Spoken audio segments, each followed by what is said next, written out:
નમસ્તે વિદ્યાર્થી મિત્રો, શ્રી યુનિવર્સલ સ્કૂલ દ્વારા આયોજિત ઓનલાઈન લેક્ચરમાં આપ સૌનું હાર્દિક સ્વાગત છે.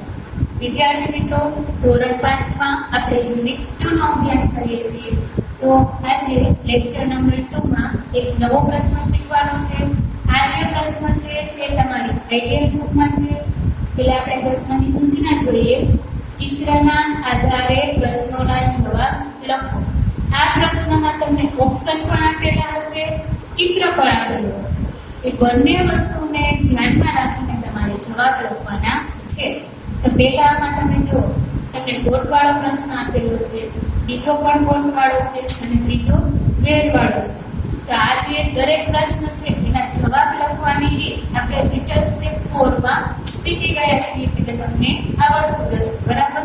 તો ચાલો આને જવાબ કઈ રીતે લખવા એની આપણે શરૂઆત કરીએ.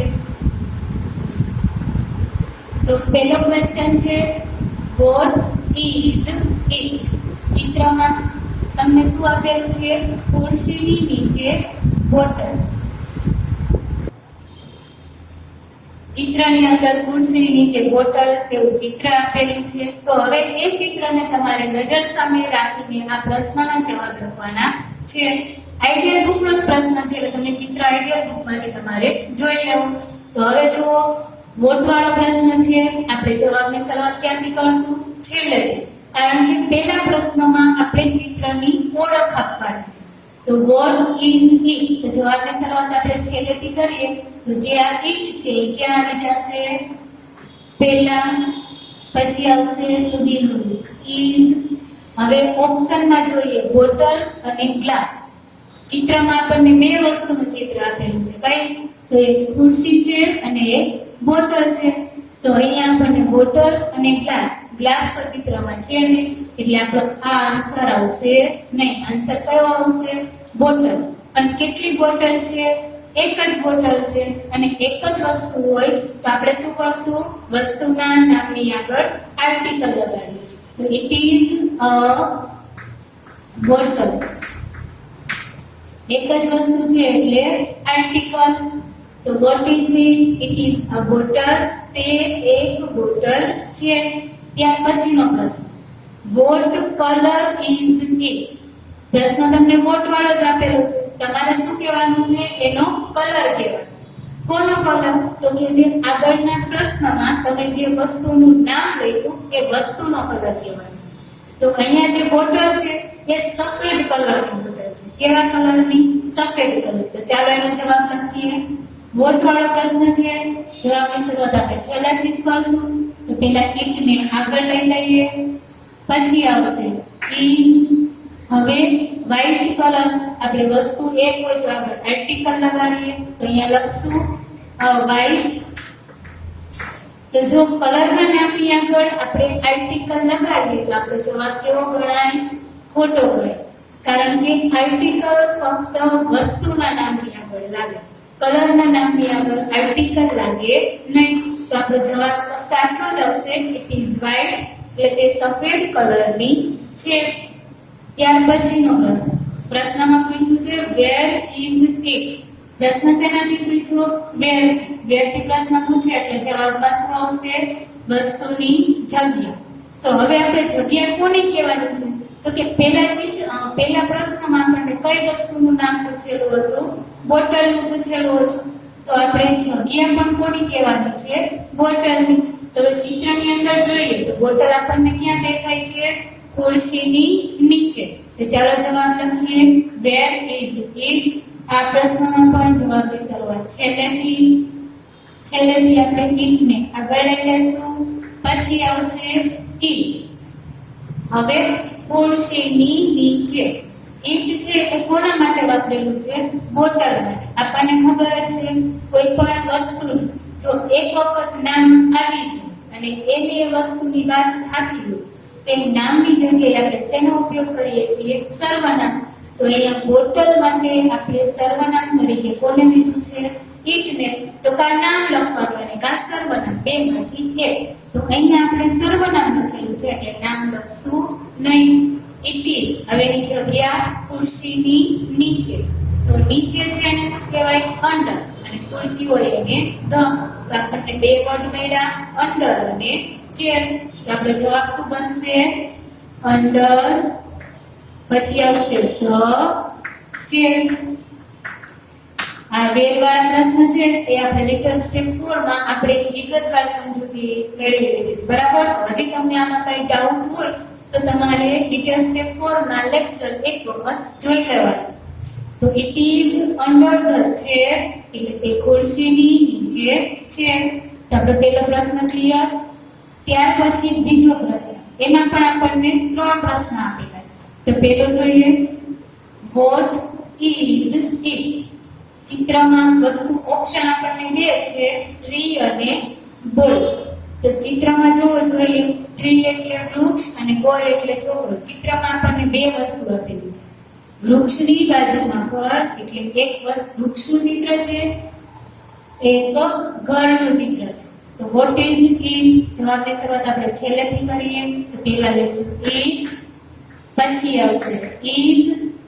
હવે ટ્રી એટલે વૃક્ષ અને બોય એટલે છોકરો. તો તમે ચિત્રમાં જુઓ, તમને કે છોકરાના ચિત્ર છે નથી, તો બોય આપણો આન્સર આવશે નહીં. આન્સર શું આવશે? ટ્રી એટલે વૃક્ષ. એક જ વૃક્ષ છે એટલે article a tree. It is a tree. તે એક વૃક્ષ છે. ત્યાર પછી વોટ કલર ઇઝ ઇટ? હવે તમારે શું કહેવાનું છે? એનો કલર. કોનો કલર? તો કે પહેલા ક્વેશ્ચનમાં તમે જે વસ્તુનું નામ લખ્યું ને એ વસ્તુનો કલર કહેવાનો છે. તો ટ્રી એટલે વૃક્ષ. વૃક્ષનો કલર કેવો હોય? લીલા રંગનો હોય. તો આપણે અહીંયા જવાબમાં ગ્રીન આવશે. તો ચાલો આન્સર લખીએ. પહેલા આવશે ઇટ, પછી આવશે ઇઝ અને એનો રંગ ગ્રીન. તો ઇટ ઇઝ ગ્રીન એટલે તે લીલા રંગનું છે. રંગના નામની આગળ આર્ટિકલ આવશે નહીં.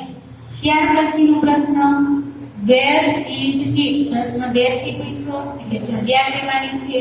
કોની જગ્યા? વૃક્ષની જગ્યા. તો આપણે ચિત્રમાં જોઈએ તો વૃક્ષની જગ્યા ક્યાં છે?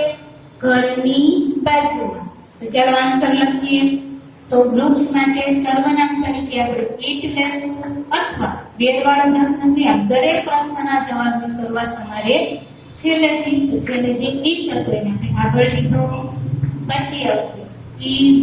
ચિત્રમાં વૃક્ષની જગ્યા ઘરની બાજુમાં. તો ઘર છે એને અંગ્રેજીમાં આપણે હાઉસ કહેશું અને બાજુમાં એટલે નિયર. તો નિયર અને હાઉસ, આનું આપણે નાનું એવું સેન્ટેન્સ બનાવવું તો શું બનાવશું? Near the house. ચલો અહીંયા લખી નાખું, નિયર ધ હાઉસ. તો it is near the house. તે ઘરની બાજુમાં છે. ત્યાર પછીનો પ્રશ્ન, વિદ્યાર્થી મિત્રો, આ પ્રશ્નમાં તમને મેં શું કરેલું છે? ઓલા પ્રશ્નમાં આપણે વાક્ય રચના કઈ રીતે બનાવવી એ શીખ્યા હતા, બરાબર? પણ આ પ્રશ્નમાં તમને જવાબ આપી દીધો છે. કેવી રીતે? તો કે ખાલી જગ્યા સ્વરૂપે. ખાલી જગ્યા તમારે કમ્પ્લીટ કરવાની અને જવાબ તમારે આખો પૂરો થઈ જશે. એ ખાલી જગ્યામાં પણ તમને બે ઓપ્શન આપેલા છે, એક સાચો ઓપ્શન અને એક ખોટો ઓપ્શન. એ તમારે ચિત્રને ધ્યાનમાં રાખીને જવાબ લખવાનો છે. તો જ્યારે તમને વાક્ય રચના સ્વરૂપે પૂછાય કે વાક્ય રચના જાતે બનાવવાની છે તો જવાબની શરૂઆત છેલ્લેથી કરવાની, અથવા ખાલી જગ્યા સ્વરૂપે પૂછાય તો તમારા માટે એ સાવ ઈઝી છે. ઓપ્શનમાંથી ગોતીને જવાબ લખી લેવાનો. તો ચાલો પહેલો ક્વેશ્ચન, વોટ ઇઝ ઇટ? આપણે જવાબની શરૂઆત છેલ્લેથી કરીએ. તો ઇટ ઇઝ અ ખાલી જગ્યા. એના માટે પહેલા આપણે ચિત્ર જોવું પડે. તો ચિત્રમાં તમે જોશો તો શું આપેલું છે? તો કે પાંજરાની અંદર એક પક્ષી આપેલું છે. પાંજરાની અંદર તમને શું આપેલું છે? એક પક્ષી. અને એનો રંગ છે એ કેવો આપેલો છે? લાલ કલરનો. તમને ચિત્રનું નામ પણ છે અને ચિત્રની અંદર કલર પણ આપેલો છે. આ બંને વસ્તુને ધ્યાનમાં રાખીને તમારે ખાલી જગ્યા પૂરવાની છે. તો ચાલો જોઈએ. ઇટ ઇઝ અ ખાલી જગ્યા. તો બર્ડ અને ડોલ. બર્ડ એટલે ડીંગલી, સોરી, બર્ડ એટલે પક્ષી થાય અને ડોલ એટલે ડીંગલી. તો ચિત્રમાં જોવો જોઈએ કે ડીંગલીની વાત થઈ છે.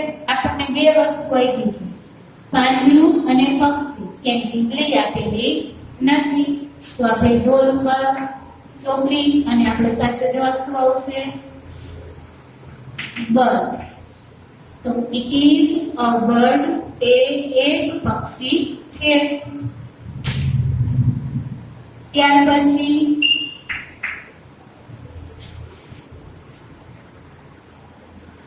પછીનો પ્રશ્ન, વોટ કલર ઇઝ ઇટ? આપણને ખબર જ છે. આવો પ્રશ્ન હોય તો તમારે શું લખવાનું હોય? કલર લખવાનો હોય. વાક્ય રચના પણ આપણને આપેલી છે એ ખાલી જગ્યા સ્વરૂપે છે. તો ઇટ ઇઝ ખાલી જગ્યા, કલર છે રેડ અને બ્લેક. તો ચિત્રમાં જોવો જોઈએ તમને પક્ષીનો કલર કેવો આપેલો છે? રેડ કલર આપેલો છે. તો હું જવાબમાંથી કોને લઈશ? રેડ. તો હવે તમને એવું થશે કે રેડ કલરનું કયું પક્ષી હોય? તમે પ્રાણી સંગ્રહાલયમાં જોતા હશો, તમને અલગ અલગ કલરની ચકલી ક્યારેક હોય, અલગ અલગ કલરના પોપટ હોય છે. તેમાં રેડ કલરના પણ અમુક તમે પક્ષી જોયા હશે.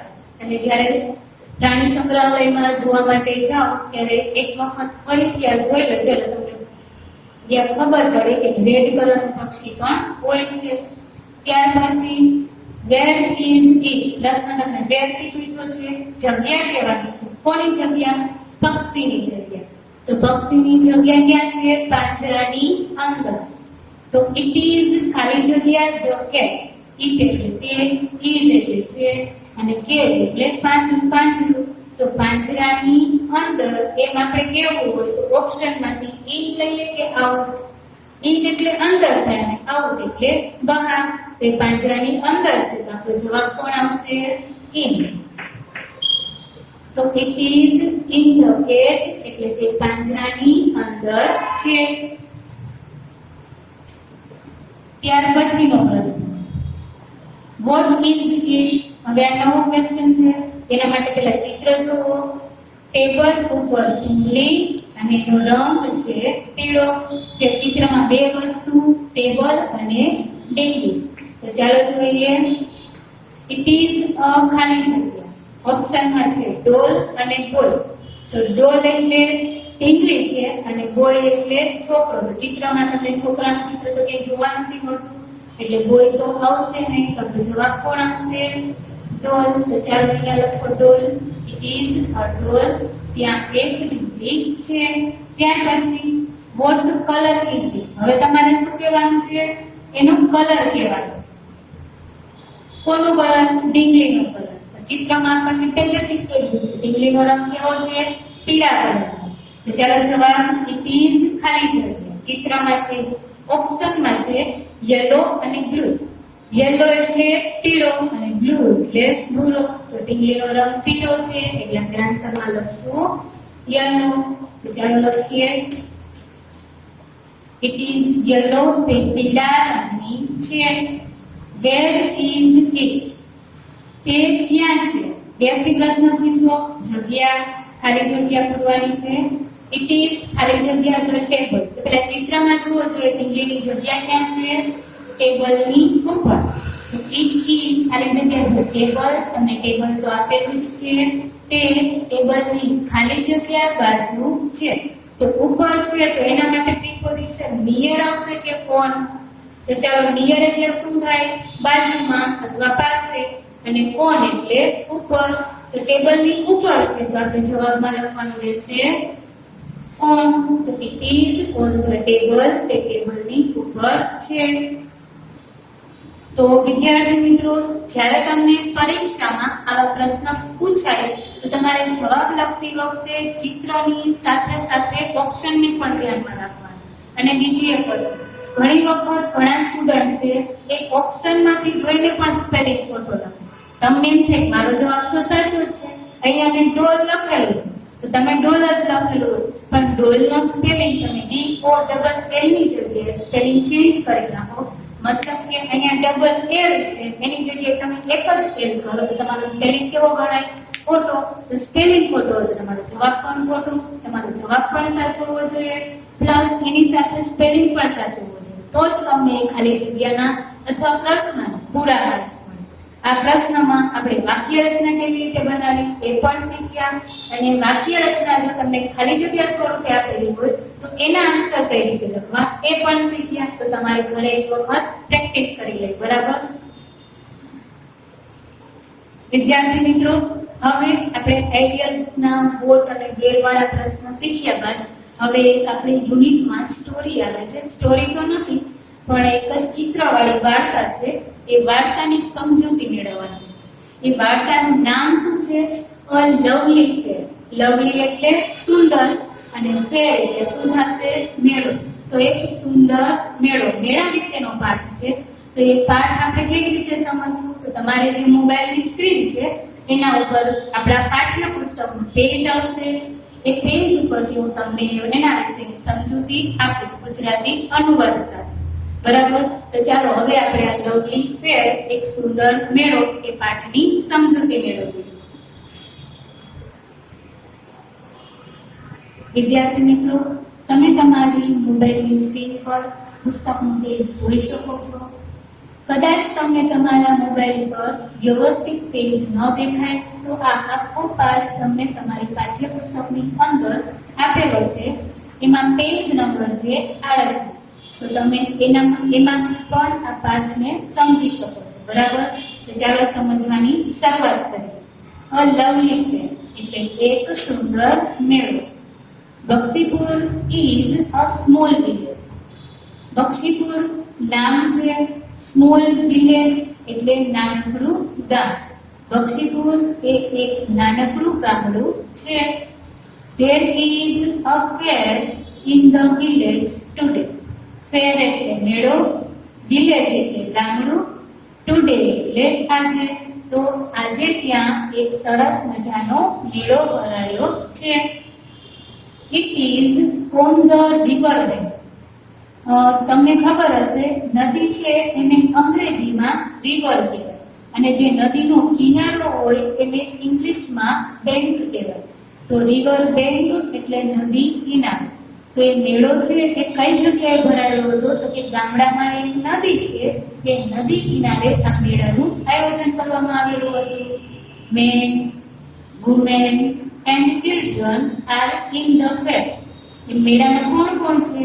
તો કે પુરુષો છે, વુમેન એટલે સ્ત્રીઓ છે, અને ચિલ્ડ્રન એટલે કે તમારા જેવા નાના બાળકો આ મેળાની અંદર ફરવા માટે આવેલા છે. તો તમે પેજમાં ચિત્રમાં જો પેલું જે ચિત્ર આપેલું છે એમાં મેળાની અંદર અલગ અલગ દુકાનો દેખાય છે. ત્યાં તમને દૂર એક નાનું એવું મંદિર પણ દેખાય છે. ઘણા બધા માણસો છે. રમકડાની દુકાન છે, ફળની દુકાન છે. તમે ચિત્રમાં એક નિરીક્ષણ કરી શકો છો. ત્યાર પછીનો paragraph number 2, look at the shopkeepers. હવે જે દુકાનદાર હોય, દુકાનમાં વસ્તુ વેચતો હોય એ વ્યક્તિને આપણે શોપકીપર કહેવાય. તો એ તમને શું કહે છે કે પેલા દુકાનદારો સામે જુઓ. Their shops are small. દુકાનને અંગ્રેજીમાં શોપ કહેવાય. તો જે દુકાનદારોની દુકાનો છે એ કેવી છે? નાની નાની છે. તમે બધા પણ મેળામાં જાઓ છો, બરાબર? તો આપણે મેળામાં જઈએ ત્યારે મેળામાં જે દુકાનો હોય, રમકડાની છે, ખાણીપીણીની છે, બધી દુકાનો કેવી હોય? નાની નાની હોય છે. There are toy shops and fruit shops in the fair. તો ત્યાં રમકડાની દુકાનો પણ છે અને ફળની દુકાનો પણ છે. ટોય શોપ એટલે રમકડાની દુકાન અને ફ્રૂટ શોપ એટલે ફળની દુકાન. There are tea stalls also. Tea stall એટલે જે ચાની દુકાન હોય, ચાની નાની કેબિન એને ટી સ્ટોલ કહેવાય. ત્યાં ચાની દુકાન પણ છે. તો તમને બાજુમાં ચિત્ર આપેલું છે એમાં ત્રણેય દુકાનો જો તમને દેખાય છે. ત્યાં રમકડાની દુકાન છે, ફળની દુકાન છે, એની બાજુમાં નાની એવી ચાની કેબિન પણ છે. રાની એન્ડ રહી આર એટ ધ ફેર. હવે મેળાની અંદર બે બાળકો છે. કોણ કોણ છે? એક નાની છોકરી છે એનું નામ છે રાની અને એક છોકરો છે એનું નામ છે રહી. Are at the fair. Rani is 5 years old. Rani છે એ કેટલા વર્ષની છે? 5 વર્ષની છે. એન્ડ રહી ઇઝ સ્ટડીંગ ઇન સ્ટાન્ડર્ડ 5. તમને જે બે બાળકોના નામ આપ્યા છે રાની અને રહી. રાની 5 વર્ષની નાની છોકરી છે અને રહીમ છે એ 5મા ધોરણમાં ભણે છે. એટલે તમારા જેવો બાળક છે. તો તમે એ જ પેજમાં નીચેનું ચિત્ર જુઓ, ચિત્ર નંબર 2. એ ચિત્રમાં તમને શું દેખાય છે? તો કે ફુગાવાળો છે અને ફુગાવાળાની આજુબાજુમાં કેટલાક નાના બાળકો છે. તો ત્યાર પછી આપણે આગળ પાઠની સમજૂતી મેળવીએ. એમાં કેટલા બાળકોની વાત કરી હતી? રાની અને રહીમ નામના જે બે બાળકો છે એ મેળાની અંદર ફરવા આવ્યા છે. એ જે બાળકો છે એ મેળામાં ફરતા ફરતા કેટલીક વાતચીત કરે છે. એ જે વાતો કરે છે એ તમને અહીંયા પેરેગ્રાફ સ્વરૂપે આપેલી છે. તો ચાલો એનું વાંચીએ. રાની સેઝ, હવે નામ પછી તમને જે બે ટપકા દેખાય છે એને સેઝ વચ્ચે. સેઝ એટલે કહે છે. રાની કહે છે is there a balloon man in the field. હવે રાની જે 5 વર્ષની છે, બરાબર? 5 વર્ષનું બાળક હોય એને વધારે કદાચ માહિતી ન હોય, તેનો જેની સાથે જે એનો મોટો ભાઈ છે ફરવા એને લઈ આવ્યો છે મેળાની અંદર, એને પૂછે છે કે શું આ મેળાની અંદર કોઈ ફુગાવાળો છે? રહીમ છે યસ ધેર ઇઝ. રહીમ શું કહે છે? હા તે છે. જો ત્યાં સામે ઉભેલો એક ફુગાવાળો આપણને દેખાય છે. આપણે હમણાં જ ફુગાવાળાનું ચિત્ર જોયું હતું. રાની છે વેર ઇઝ હી. તો રહીમ છે એ ફુગાવાળાને બતાવે છે કે પેલો ફુગાવાળો છે એ આ જગ્યાએ છે. રાનીને ફુગાવાળો દેખાતો નથી એટલે પ્રશ્ન પૂછે છે વેર ઇઝ હી, કે ક્યાં છે? રહીમ છે લુક, કે જો he is near the tea store. ફુગાવાળાની જગ્યા બતાવે છે. ફુગાવાળો ક્યાં છે? ચાની દુકાનની બાજુમાં. તો એ જ આપણે હમણાં પેજ નંબર 38 પર જોયું હતું. ફુગાવાળો છે એ કઈ જગ્યાએ ઊભો હતો? નાનકડી જે ચાની કેબિન હતી એની બાજુમાં ઊભેલો હતો. એટલે રહીમ રાનીને શું કહે છે? ફુગાવાળો ચાની દુકાનની બાજુમાં ઊભો છે. રાની સેઝ, રહીમ, એમાં જુઓ તમને અખિલ નામ આપેલું છે, પણ અખિલ છે એ પ્રિન્ટ મિસ્ટેક છે. એ નામ શું આવશે? રહીમ આવશે. Rahim, who are those children? રાની છે રહીમને પૂછે છે. કોને પૂછે છે? રહીમ. કે who are those children? children એટલે બાળકો. પેલા બાળકો કોણ છે? મેળાની અંદર કેટલા બાળકો હોય છે? એ બાળકો રહીમને જોવે છે. તો રાની એને પ્રશ્ન પૂછે છે કે આ બધા બાળકો કોણ છે? તો રહીમ આન્સર આપે છે. રહીમ છે they are my neighbors. એ જે બધા બાળકો હતા એ કોણ હતા? રહીમના નેબર્સ એટલે કે પાડોશીઓ. they are Asif, Joseph, Vedant, Bhavik and Nachiketa. પછી રહીમ શું કરે છે? તો એ જે બાળકો હતા એ બધા બાળકોના નામ કહે છે. એમાંથી એક બાળકનું નામ હતું અસીફ, બીજા બાળકનું નામ છે જોસેફ, ત્રીજા બાળકનું નામ હતું વેદાંત, ત્યાર પછીનું જે બાળક છે ભાવિક અને નચિકેતા. આ બધા જ જે બાળકો છે એ રહીમના પાડોશીઓ હતા અને એના મિત્રો પણ હતા. Rani says what are they looking at? એ બધા બાળકો છે એ એક જગ્યાએ ઊભા હતા. એટલે રાનીને પાછો પ્રશ્ન થાય છે કે એ બધા ત્યાં શું જોવે છે? તો રહીમ સેઝ કલરફુલ બલૂન. એ બધા શું જોતા હતા? રંગબેરંગી ફુગાઓ જોવે છે. Rani says what is that Rahim? હવે રાનીને પાછો બીજો પ્રશ્ન થાય છે. પેલા એને બલૂન વિશેની માહિતી મેળવી, કે બધા બાળકો કોણ હતા એના વિશે પૂછ્યું. હવે રાની શું પૂછે છે કે પેલું શું છે? રહીમ કે what is that? તો રહીમ આન્સર આપે છે it is called a merry-go-round. હવે તમે મેળાની અંદર જતા હો, બરાબર? તો ત્યાં ઘણા બધા નાના ચકડોળ પણ હોય છે, મોટા ચકડોળ પણ હોય છે અને બીજી ઘણી બધી પણ રાઇડ્સ હોય છે. એટલે જે નાનું ચકડોળ હોય છે એને જોઈને રાની રહીમને પ્રશ્ન પૂછે છે it is called a merry-go-round. પછી રહીમ આન્સર આપે છે કે શું છે? એ નાનકડું ચકડોળ છે. it is a small. નાનું ચકડોળ કેવું હોય? નાનું હોય છે. look at the giant wheel. giant wheel એટલે કોણ? તો કે જે મોટું ચકડોળ હોય એને giant wheel કહેવાય. તે ક્યાં છે? તો કે near the merry-go-round. હવે એની બાજુમાં જ દૂધ ઓલા મોટા ચકડોળ છે. નાના ચકડોળની બાજુમાં મોટું ચકડોળ છે. it is huge. huge એટલે વિશાળ. તે કેટલું મોટું છે, કેટલું વિશાળ છે. તો નાનું ચકડોળ હોય એને ઇંગ્લિશમાં મેરી-ગો-રાઉન્ડ કહેવાય. મોટું ચકડોળ છે એને અંગ્રેજીમાં જાયન્ટ વ્હીલ કહેવાય. રાની સેઝ લેટ્સ બાય આઈસ્ક્રીમ. હવે લેટ્સ એટલે ચાલો, બાય એટલે ખરીદવું. તો રાની શું કહે છે? ચાલો આપણે આઈસ્ક્રીમ ખરીદીએ. હવે તમે મેળામાં જતા હોય એટલે આઈસ્ક્રીમની દુકાન હોય, બીજી બધી પણ ખાવા પીવાની વસ્તુઓ હોય છે. એટલે રાનીને આઈસ્ક્રીમ ખાવાનું મન થાય છે. એટલે શું કહે છે? ચાલો આપણે આઈસ્ક્રીમ ખરીદીએ. Where is the ice cream stall? હવે પાછો પ્રશ્ન પૂછે છે કે આ આઈસ્ક્રીમ સ્ટોલ એટલે આઈસ્ક્રીમની દુકાન ક્યાં છે?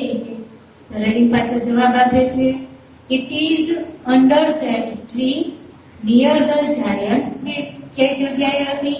તો કે અંડર ધેટ ટ્રી, એક વૃક્ષ છે, એ વૃક્ષની નીચે આઈસ્ક્રીમ સ્ટોર છે, આઈસ્ક્રીમની દુકાન છે, અને એક મોટું ચકડોળ છે, એની બાજુમાં આઈસ્ક્રીમની દુકાન છે. તમને બે જગ્યા આપેલી છે આઈસ્ક્રીમની દુકાન માટે, મોટા વૃક્ષની નીચે અને મોટા ચકડોળની બાજુમાં. રાની સેઝ, લેટ્સ ગો. ચાલો આપણે ત્યાં જઈએ. I will take a big cup. હું છે ને આઈસ્ક્રીમનો મોટો કપ લઈશ. બરાબર, આઈસ્ક્રીમ તો બધાને ખૂબ જ ભાવે. એટલે રાની 5 વર્ષની હતી તો એની એક ફેવરિટ હતી, તો એ શું કહે છે કે હું આઈસ્ક્રીમનો મોટો કપ લઈશ. તો રહીમ સેઝ ઓકે. તો રહીમ શું કહે છે? વાંધો નહીં, પછી હું મૂકી જાઉં. તો વિદ્યાર્થી મિત્રો, હવે તમને તમારી મોબાઈલની સ્ક્રીન પર એક ચિત્ર દેખાય છે. એમાં જે નાનું ચકડોળ છે એ મેરી ગો રાઉન્ડ, મોટું ચકડોળ છે એ જાયન્ટ વ્હીલ. હવે એની બાજુમાં જ તમને નાની એવી આઈસ્ક્રીમની દુકાન દેખાય છે, એ આઈસ્ક્રીમ સ્ટોર છે. જો આઈસ્ક્રીમ સ્ટોરની જગ્યા ક્યાં છે? તો કે વૃક્ષની નીચે અને મોટા ચકડોળની બાજુમાં. તો હવે તમને મેં બધાની જે જગ્યા કીધેલી છે એ જગ્યા તમારે યાદ રાખવાની છે.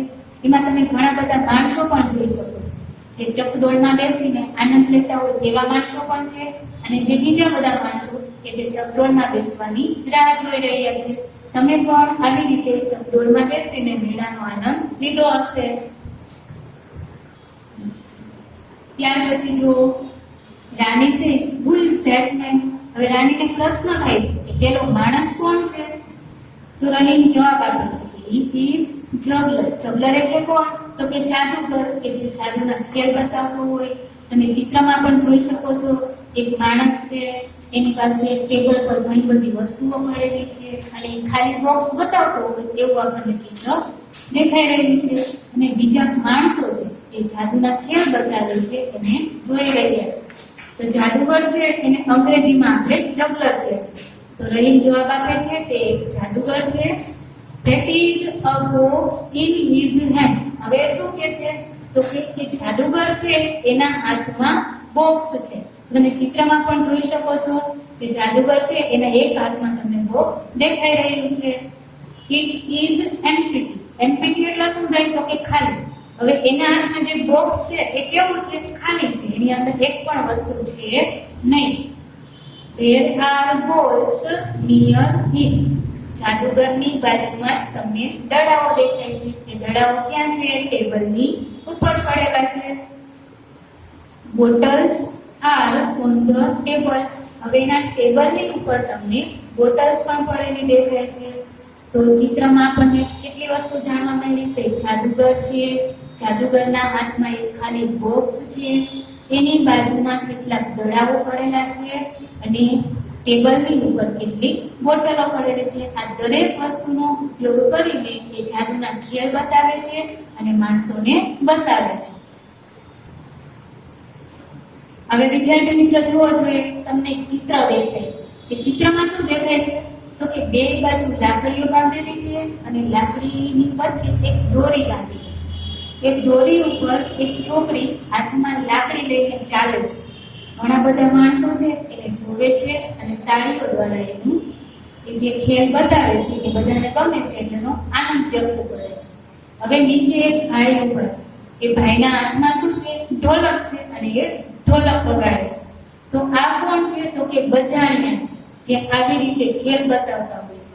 આપણે પણ ઘણી વખત જોઈએ છીએ તો કે ચોકમાં હોય છે, તો કે શેરીમાં આવી રીતે છોકરાઓ આવી રીતે અલગ અલગ જે બજાણિયાઓ છે આપણને ખેલ દ્વારા આનંદ આપતા હોય છે.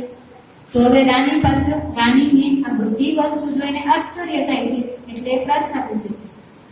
સોરી, એને ઓળખે છે, એટલે એ કહે છે Rani say Rahim look at that girl. રાનીને આ છોકરી આવી રીતે દોરડા ઉપર ચાલતી જોઈને એને નવાઈ લાગે છે. એટલે રહીમને શું કહે છે? લુક, કે જો પેલી છોકરીને જો. She is a rock walker. તો કે દોરડા ઉપર જે ચાલતા હોય એને ગુજરાતીમાં બજાણિયા કહેવાય, અને અંગ્રેજીમાં એને રોક વોકર કહેવાય. તો તે રોક વોકર છે એટલે કે તે બજાણિયા છે. સી ઇઝ ઓન ધેટ રોક. તે દોરડાની ઉપર છે. તે ક્યાં છે? કઈ જગ્યાએ ચાલે છે? તો કે દોરડાની ઉપર. There is a long bamboo in her hand. તેના હાથમાં તમને જે લાકડી જેવું દેખાય છે એ શું છે? બેમ્બુ. બેમ્બુ એટલે કે વાંસ. વાંસ છે એ લાકડી જેવો છે, બરાબર? તેના હાથમાં એક લાંબો વાંસ છે. That is her father. જે બીજા એક માણસ દેખાય છે કે જેની પાસે ઢોલક છે એ કોણ છે? તો કે એ છોકરીના પપ્પા છે. That is his drum. તેની પાસે રહેલું એક ડ્રમ છે. ડ્રમ એટલે ઢોલક. તે ઢોલક પણ એની પાસે છે. એ ઢોલક વગાડે છે અને છોકરી છે એ ખેલ બતાવે છે. Rahim says, wow, it's a wonderful. Wonderful એટલે અદ્ભુત અને ટ્રીક એટલે કળા. તો વિદ્યાર્થી મિત્રો, તમે વિચારો જોઈએ આવી રીતે આપણે કોઈ દોરડા પર વ્યવસ્થિત ચાલી શકીએ. દોરડા પર તો પેલા બેલેન્સ જ ન રહે એટલે રહીમને નવાઈ લાગે છે. શું કે આ તો એક અદ્ભુત કલા છે કે જે અમુક વ્યક્તિથી જ થાય. બક્ષીપુર ફેર ઇઝ અ લવલી ફેર. તો જે આ બક્ષીપુરનો મેળો છે એ કેવો મેળો છે? સુંદર મેળો છે. તો આ મેળામાં જઈને જે ગામડાના લોકો છે એ બધાને મજા આવે છે અને મેળાનો આનંદ લે છે. તો વિદ્યાર્થી મિત્રો, આપણે જે અ લવલી ફેર બક્ષીપુરના મેળા વિશેની માહિતી મેળવી એ તમારે યાદ રાખવાની છે. મેળાની અંદર ઘણા બધા વ્યક્તિ હતા જે મેળો ફરવા આવેલા હતા. ઘણા બધી દુકાનો પણ છે. આઈસ્ક્રીમ સ્ટોલ પણ હતો. મેરીગો રાઉન્ડ છે, જાયન્ટ વ્હીલ છે એટલે કે મોટું ચકડોળ અને નાનું ચકડોળ બંને છે. પછી જાદુગર પણ હતા અને લોકમોકર પણ હતા. આ દરેક વસ્તુઓ જોઈને તમને પણ મેળામાં આનંદ આવતો હશે. તો હવે આ પાઠ છે તમારે ઘરે એકવાર વાંચી લેવાનો છે. તો આના પછીનો જે નેક્સ્ટ લેક્ચર આવશે એમાં આપણે આ પાઠ વિશેના પ્રશ્ન જવાબ છે તેનો અભ્યાસ કરશું.